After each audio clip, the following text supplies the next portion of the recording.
안녕하세요. 현재 저는 종로에서 자취를 하고 있는 미아라고 합니다. 처음 밝히는 말이지만 저는 과거에 북한 응원단이었습니다. 나름 예술 엘리트 탈북자에 제가 알기론 저 말고도 응원단 애들 몇 명이 더 탈북했다고 들었어요. 응원단은 소속이 신분이 밝혀지면 위험하기에 제대로 된 나이나 이름은 감추었죠. 과거 저는 동네에서 제일 예쁜 아이로 소문이 났었어요. 동네 어르신들은 매일 저보고 미인 대회를 나가라고 부추겼고 부모님은 은근 뿌듯해했습니다. 자연스럽게 진로도 무용과 같은 예술 쪽으로 걷게 되었고 리듬 체조를 배우게 됐어요. 그러던 어느 날 북한에서 남한에 파견될 응원단을 뽑는다는 소식을 들었어요. 저 역시도 너무 뽑히고 싶었고 우리 공화국의 얼굴이 되는 것이기에 열정에 가득 차 있었죠. 그 당시에는 이렇게 생각했어요. 많은 사람들이 북한을 알려지지 않은 그리고 오해가 많은 나라로 생각하지만 이곳은 정말 아름답고 풍부한 문화를 가진 곳이라고요. 전 세계 사람들에게 알려주고 싶었어요. 우리 어머니는 이 황금 같은 기회를 놓칠 수 없다며 주변 아는 인맥을 총동원의 응원단 후보 명단에 저를 올려놨지요. 진짜 이건 성공으로 가는 지름길이라고요. 세상에 예쁜 애들은 널렸고 응원단 선발은 진짜 까다로우니 우선적으로는 외모가 제일 중요하긴 했어요. 북한 응원단은 공화국의 얼굴이니까요. 그리고 얼굴에 각이 있으면 안 됐습니다. 또 중요한 게 입꼬리가 처지면 무조건 탈락이었습니다. 제일 중요하게 여긴 게 미소였죠. 공화국의 얼굴이잖아요. 그리고 집안을 봤는데 경제력이나 부모의 직업 이런 것보다는 친일 행적 있는지, 친인척이 탈북 기록이 있는지, 타국으로 넘어가 사는 친척이 있는지 이런 행적들을 아주 자세하게 살펴봤습니다. 왜 이렇게까지 하냐고요. 당연히 남조선으로 파견되는 만큼 변절에 대한 가능성을 아주 철저하게 파악하는 거죠. 하지만 지금 생각하니 이건 공화국의 잘못된 판단이었던 것 같습니다. 왜냐면 지금 저 포함 몇몇 응원단 출신 여자애들이 탈북 후 한국에 내려와 살고 있으니까요. 그리고 집안에서 모심 사업에 얼마나 참가하고 활동했는지 중요하게 봤는데요. 사실 저희 집안이 부자도 아니고 부모님이 간부 출신도 아니었지만 정말 하늘이 운이 따라준 건지 집안에 변절의 기록도 없고 평소 아버지와 삼촌이 모심 사업에 충실히 참여해 나쁘지 않은 점수를 받을 수 있었습니다. 진짜 다행이죠. 삼촌, 아버지 감사합니다. 모심 사업이 아니었다면 저는 응원단 후보에도 이름을 올리지 못했을 테니까요. 그래서 예술대학에 다니고 있던 저는 1차 심사인원에 포함되었고 여러 까다로운 과정을 거쳐 결과적으로는 응원단에 선발이 되었어요. 이 과정에서 후보 동물들끼리 기싸움도 얼마나 심했는지, 여자들의 기싸움이 얼마나 무서운지 아시나요? 특히 북한 여자들은 힘든 환경에 있다 보니 약간 드센 경향이 있거든요. 저는 드세진 않았지만 그 심사 과정 중에 머리채를 잡고 서로 주먹질까지 갔던 동무들도 있었어요. 자신의 개인기를 따라했다느니 머리 스타일을 따라했다느니 지금 보면 다 부질없는 짓인데 그 당시에는 참 심각했어요. 그래서 심사 과정을 통과했는데 불구하고 몸과 정신이 상당히 힘들었습니다.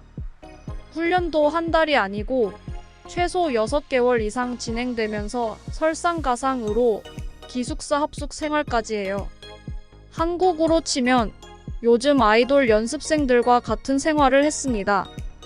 오전에는 당 기관에 불려가서 응원 구호와 응원 노래를 연습하는데 누구 하나 박자를 놓치거나 동작 각도를 잘 맞추지 않으면 호되게 혼났습니다. 한 명이라도 박자를 놓치면 처음부터 다시 시작이에요. 그래서 많이 틀리는 동무는 그날 은근한 따돌림을 받아요. 여자들만 모여 있으니 은근한 심리적 압박이 장난 아니고요. 여자들의 삶이란 죽기 살기로 틀리지 않기 위해 연습 때 정신 집중을 하니 얼마나 피곤하겠어요. 그리고 안무는 칼각을 중요하게 봤거든요. 이 각도가 조금이라도 차이가 나면 절대 안 돼요. 공화국이 집착하는 게 통일감이라 모두가 한 몸처럼 움직여야 된다는 이상한 신념이 있어요. 근데 응원단이 한국 아이돌처럼 5명도 아니고 몇십 명이 되는데 얼마나 연습을 많이 해야겠어요. 한국에 가기 이 며칠 전에는 밤샘 연습하는 것도 비일비재했답니다. 그리고 오후에는 사상 교재를 통해 정치 사상 훈련을 진짜 달달 외우듯이 했어요. 만약 남한의 기자들이나 사람들이 불시에 우리에게 대화를 걸어왔을 때 북한 체제를 올바르게 선전하는 법, 공화국에 대한 긍정적인 여론을 조성하는 법, 기자들의 질문에 대처할 수 있는 모범 답안들이 남 안에 있는 동안 지켜야 할 행동 강령 이런 걸 툭 치면 바로 나올 수 있을 만큼 구구단 외우는 것처럼 달달달 외워야 했습니다.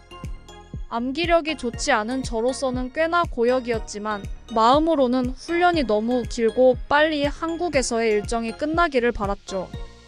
빨리 모든 게 끝나고 일상으로 돌아가서 학생으로의 삶을 다시 챙기고 싶었어요. 하지만 한국에 넘어가게 됐을 때 저희 피로는 눈 녹듯 사르르 사라지고 말았죠. 한국에 올 때 경의선 육로를 통해 왔을 때 느낌은 정말 다르더라고요. 그동안 응원단 동물들끼리 몰래 나눴던 얘기만큼이나 황홀한 순간이었죠. 북한과는 전혀 다른 풍경들이 펼쳐져 있었어요. 작은 창문으로 바깥을 바라보면 와 이렇게나 다른 세상이었다라고 생각했어요. 사람들의 풍경 집도로 모든 것들이 다 달랐죠. 막상 도착하고 보니 한국에 온 걸 믿기 힘들었어요. 제 동무들 모두 서로 눈치만 보며 누나를 떼굴떼굴 굴리니 보위부에서 이건 남조선이 너네를 현혹시키기 위해 만든 세트장 같은 것이다 라고 다시 세뇌시켜줬어요. 그제서야 저는 역시 남조선은 가난하나 우리를 홀리기 위해 세트장까지 준비하다니라는 마음이었어요. 하지만 솔직히 트루먼 쇼도 아니고 이렇게 큰 세트장이 있을 리가 없잖아요. 그리고 남한에 가자마자 훈련 때 배웠던 광대를 살짝 올리고 입꼬리를 샤르르륵 말아 올려주고 눈동자가 반쯤 보일 정도로 눈웃음을 펼치는 표정을 유지했고 한국 기자들의 카메라 세례에 저는 그 표정을 계속 유지해야 했습니다. 일정이 다 끝나고 호텔방에 들어왔을 때 비로소 표정을 풀 수 있었는데 광대 근육이 파르르르 떨리더라고요. 근데 한국에 오고 나서도 보위원이 24시간 감시하고 있어서 너무 힘들었습니다. 일정이 다 끝나고 방에 들어와서도 하루에 있었던 일을 보고서로 작성해 보위원한테 제출을 하고 매일매일을 총화를 했거든요. 한 3일 뒤에는 너무 귀찮아서 같은 방을 썼던 응원단 동무의 것을 대충 따라 썼습니다. 근데 제 마음을 솔직하게 쓰면 변절자로 잡혀갈 것 같아 동무의 것을 따라 쓴 마음도 있었죠. 왜냐하면 몸은 너무나 피곤했지만 한국에서 본 모든 것들은 저에게는 별 천지였고 경기장 휴게소, 화장실 숙소 등 어느 것 하나 빼어나지 않은 곳이 없었습니다. 보위원은 계속해서 한국이 북한에게 보여주기 식으로 세트장처럼 꾸며놓은 것이라고 했는데 시간이 갈수록 느꼈죠. 이 넓은 공간 자체를 세트장으로 꾸며놓는 건 말이 안 된다. 그냥 이건 한국 그 자체다. 사실 보위원이 함부로 바깥을 보지 말라고 했는데 그냥 몰래 다 봤어요. 창 밖으로 바라본 한국의 풍경은 넓고 잘 닦인 도로, 삐가 번쩍한 건물들 등 모든 것이 화려하고 세련되고 제가 추구하는 환경이었어요. 그래서 응원단 일정이 모두 끝나고 북한으로 돌아왔을 때 많이 흔들렸어요. 물빼기 훈련을 정말 고되게 했는데도 물이 안 지더라고요. 일상으로 돌가도 계속 한국에서 봤던 그 광경들이 처지고 아른거렸던 어느 날, 제가 꿈을 꿨는데 돌아가신 우리 할아버지가 이러는 거예요. 미나야, 하고 싶은 거 하고 살아. 내가 가지고 싶은 건 악착같이 챙겨서 가. 원래 할아버지가 꿈에 한 번도 안 나왔거든요. 근데 갑자기 나와서 이런 말을 하시니까 이건 가야 된다. 나 한국 가야 된다. 나 한국에 가서 꼭 자유롭게 살아야 된다. 그래서 응원단을 하고 와서 받은 돈이 좀 쏠쏠했거든요. 부모님에게 탈북하고 싶다고 얘기했는데 매타작을 맞고 말았어요. 아버지는 내가 너를 그렇게 키웠냐? 머리 검은 짐승은 거두는 거 아니라더니 하고 집을 나가라며 소리를 질렀죠.